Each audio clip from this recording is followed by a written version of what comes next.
Hi, I'm Joey, your local rancher, and I'm going to cover today about the aquatic life on our farm. So I hope you enjoy these virtual farm tours. We have a series of them that we've just created, and this will allow you to see what's going on our farm and hopefully prep you and get you excited enough to come out for one of our in-person farm tours. In this farm tour, we're going to cover the aquatic life on our farm.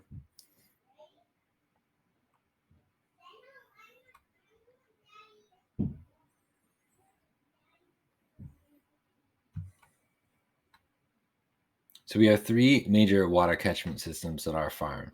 Let's start with the ponds. The ponds are we have over 20 ponds on our farm, and it is a great source for catching and storing water, a very inexpensive relative for the amount of water storage you can have, and it's really helpful for a lot of factors. So we'll go through all of that.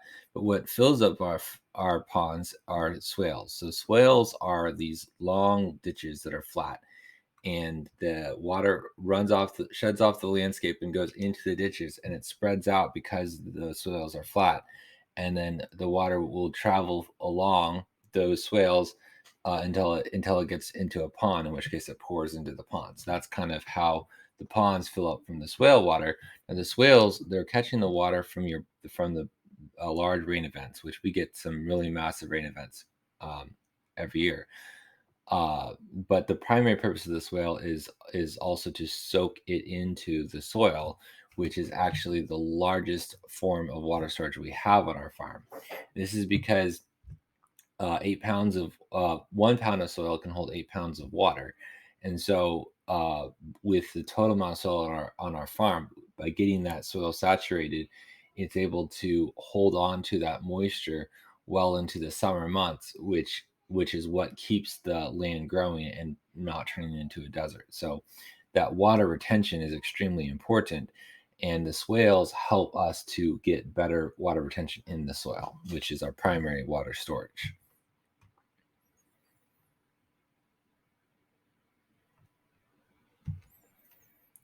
All right, let's dive into how we use the water on our farm. Primarily, we're raising animals right now, so it's really helpful for the livestock to be able to have access to water. Now, we do give them water in stock tanks from deep wells, but we also, in the wintertime, in the spring, we give them access to our ponds because it is a great source of water for them. In the summertime, we have to be a little more careful because they can actually damage the life in the pond during the summer because they like to swim in there and it mucks up the whole thing. So it's really ideal if they can drink fresh, clean water from a stock tank in the summertime. Uh, Eventually, we want to actually siphon water out of our ponds into the stock tanks, but there's a lot of technical logistics to make that happen that haven't quite been figured out yet. So that's why we're still pumping from deep wells. Um, on an annual basis, our our ponds they fill up in the wintertime and in the spring, and they hold the water, and it slowly gets lower and lower through the summer months because there's no rain coming and the ground is absorbing the water and feeding that water to the plants. So it's doing its job, but that's the natural cycle. So in the beginning of the year, the ponds tend to be pretty full, but as going through the summer months, they dry out, and then late into the fall is when they start to recharge again. And like I said, with that water, we do want to harvest that water and use it, and we are in the winter and the spring and even parts of the fall, but we are also using a deep well for this time period.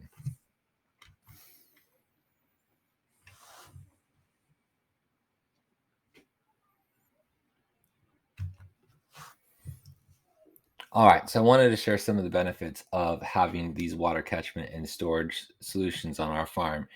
One of the benefits is we actually have a lot of fish on our farm, and the fish, uh, they're they we haven't set up a good harvesting system, and we're not actually growing very large varieties of fish right now. It wouldn't be too hard, however, to do that once we have a little more time and energy to dedicate towards that effort. But there are a lot of fish on the farm right now, which the fish currently are doing a few key things. One of which is they actually eat a lot of bugs that would and like mosquito larvae and stuff like that that would otherwise be growing. So like we have so many farms on our property, we actually have very little mosquitoes just because the biological life in the ponds are so active. They also do they do fertilize the water, and then the water spreads out in our swales and waters our plants. So we get a little bit better growth because of the fish in our ponds.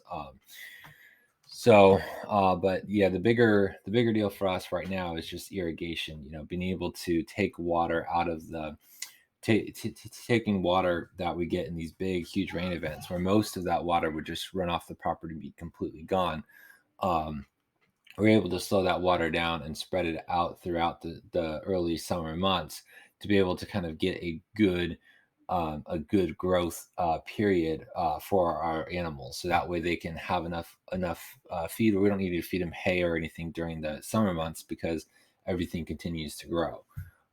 It doesn't hopefully doesn't die is the idea. So but the other kind of final thing that's important for managing your water is actually protect your watershed, because what most people don't realize is that a lot of the water that's on the land comes from neighboring farms. So if you're an organic farm and you're growing your crops and such, but the water is coming from an adjacent farm, it's flowing through your land, and they spray chemicals. The chemicals are water soluble, so they will come across and infect your crops on your land. If you don't have a protected watershed, it will happen.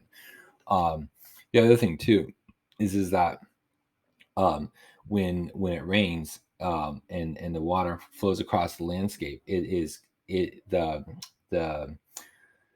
materials inside the water are able to spread themselves across your landscape. But when you catch it into a water storage system and then that filters through the ground before it waters your crops, the the chemicals don't aren't able to get as far because of that storage process. So I mean, ideally you don't have any chemicals at all, but by having the tools to manage your water flows and knowing where the water flows are coming into the land and what you do with them, that's all very important to protect your watershed.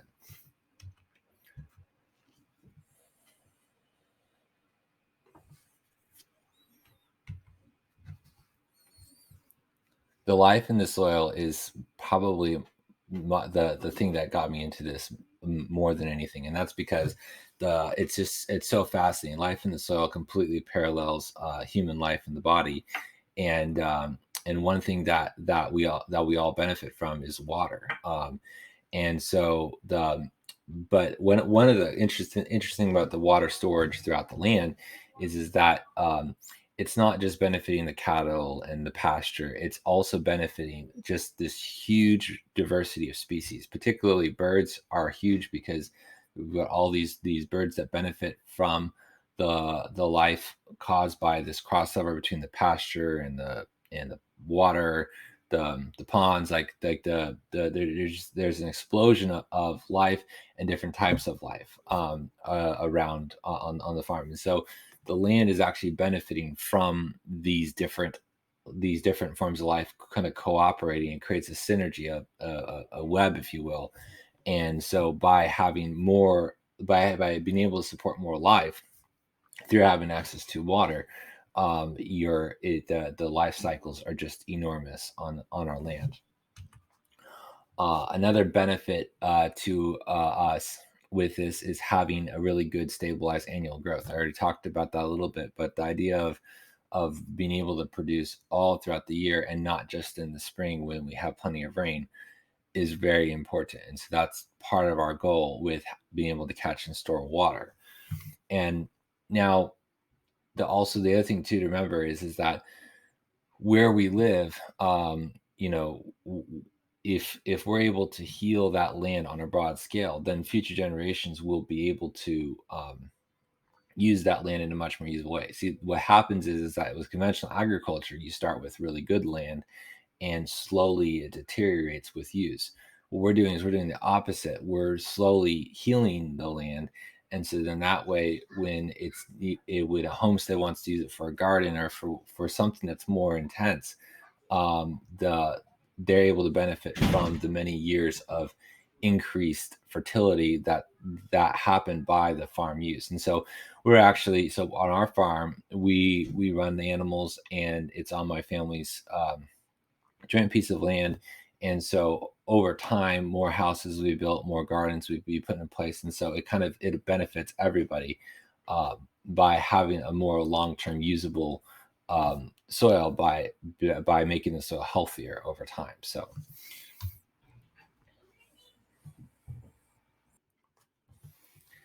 probably my most favorite thing on the farm is actually seeing the wildlife. And I don't know why it brings me so much joy, but every single year we get more and more variety of birds and animals. And it's interesting because I think what I've learned over time is that the the natural environment responds to the health of the land. And so I think when I see a new type of bird that I've never seen before, or a new small animal that I've never seen before, um, or even seeing seeing the same animals I've seen before, but seeing them more often. They're all indicators of a more productive wildlife. Like for example, the presence of a hawk or an owl, which is funny because uh, owls are active during the daytime. Like they're like not all owls, but some owls tend to be more of an evening bird, and some tend to be more of a night bird. And so by being able to see these different owls, that it's really cool. Also bats, like we see lots of bats, and I think it's so cool because bats eat a tremendous amount of mosquitoes, and so I'm always happy to see bats. um, and birds are great. I need to learn my birds better, but we have so many new birds every year that it's hard to keep up. So we actually have these swallows that are just in abundance around our house, which those eat tons of mosquitoes too. So I'm all about birds that eat small pests. Um, but yeah, really. So going through, we have a lot of fish on the farm. When we stocked the ponds originally, I think we did some bluegill, and uh, we did some bass, and we did some catfish. We've not really managed those, so it's mostly just kind of whatever random fish are in there because it's not managed. Um, but um, but over time we plan on having more productive species. Like catfish. Catfish are a great example because they don't really grow very much if they don't have a good food source. But if they have plenty of food available to them, they'll grow really, really a lot. And they're kind of like pigs, where they'll just eat whatever you feed them. And so we obviously don't want to raise garbage catfish. But if we had good sources of food that we could feed them, then it would be a really efficient source of food. So over time, we plan on expanding what types of fish we have. Um, the wild birds are just amazing. I was singing their praises just a minute ago, but I just totally in love with the birds on our farm. And the more that we have the water, the crossover between the water and see a lot of birds, they like to live in the trees, but they don't like to live in a forest per se. They like to have a tree that's near a pasture area, so they can be in the tree for protection, but they can go into the pasture for good harvesting of bugs and whatnot. And then having the water nearby means that there is a lot more bugs, because a lot of the bugs thrive with the water. So having the crossover between the trees and the pasture and the water makes for a really productive environment for the birds specifically. And then we also see a growth of the small critters. I mean, I don't like possums very much because they kill chickens and stuff like that. So they're kind of can be a problem species.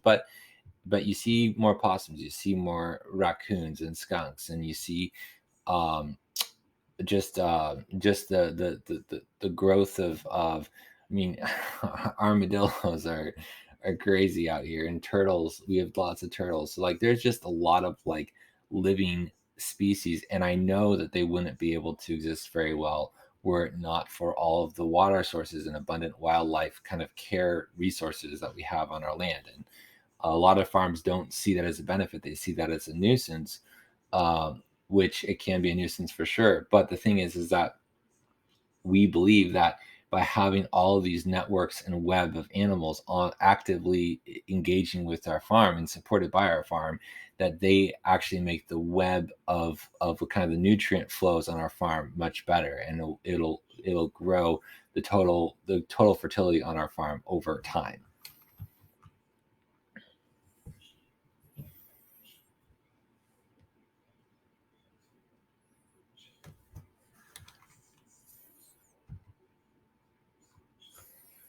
All right, so that sums it up for the aquaculture module on our video series of our virtual farm tour.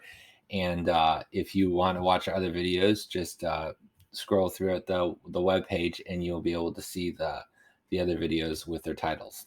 Thank you so much for appreciating what we do here. All right, bye.